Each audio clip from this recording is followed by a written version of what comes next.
Ah, Mr. Skylar. I actually locked this guy up a little while ago. Come on in, Mr. Skylar. So please take... Alright. So first things first, can you please describe your relationship to the victim? He hired me. I cleaned the office building at night. That's interesting you say that because, well, I understand it, this crime happened during the night. That is correct. So, during this time, was there anyone else in the office with you? No, sir. Mr. Parker had already left the residence at this time. It was just me and him. It's you and Mr. Mackey. That's interesting.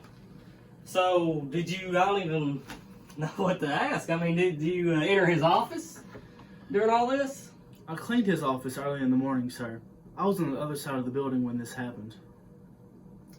There's camera evidence to prove my innocence. Alright, that's there. So I'm going to change the subject up a little bit. Do you have a criminal record, sir? Yes, sir.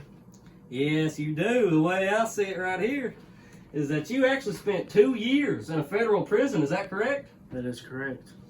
So there's lots of bad dudes in these prisons, right? So, I mean, people used to be in gangs, people who used to be with some loan sharks, you know, all kinds of just terrible criminals.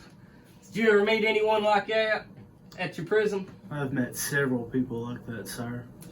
So, this person who this terrible thing has happened to, the way we understand it, he was in a lot of debt to a lot of different people. Do you think he might have owed some money to one of these loan sharks out of prison?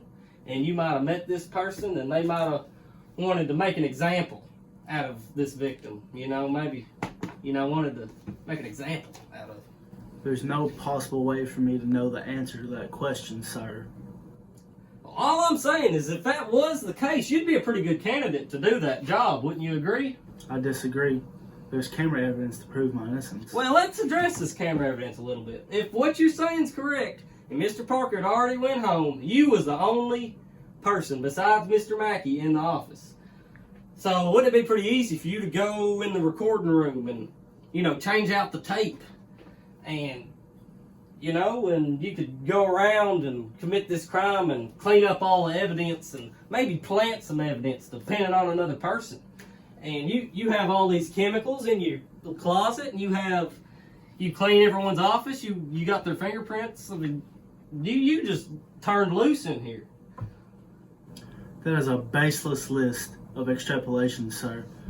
Loan sharks do not form neat and elaborate crimes, and they surely do not use poison.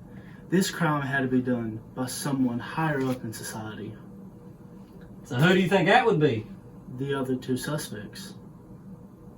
Okay, well, no, that's pretty much all the questions I was really planning on asking. You have any questions you'd like to add, Detective? Okay, I'll take that as a no. You're free to go, sir. So you can, the door up. All right, there he goes. So that's him. Big time criminal. But he did what he said was interesting. He says loan sharks are not neat and meticulous. And let me tell you what he got locked up for. It was not neat and meticulous at all. So it's pretty possible that it was a smarter person, maybe one of these two suspects. So would you like to interview perhaps his business partner, Mr. Parker, or his wife, Miss Mackey? Or, we could just go ahead and make an accusation if you want.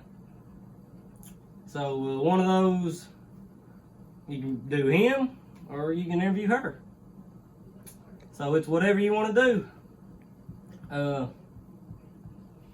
Those two options. Or you could go ahead and make an accusation if you think you got enough evidence, because I know you're a true genius. So one of those two, please.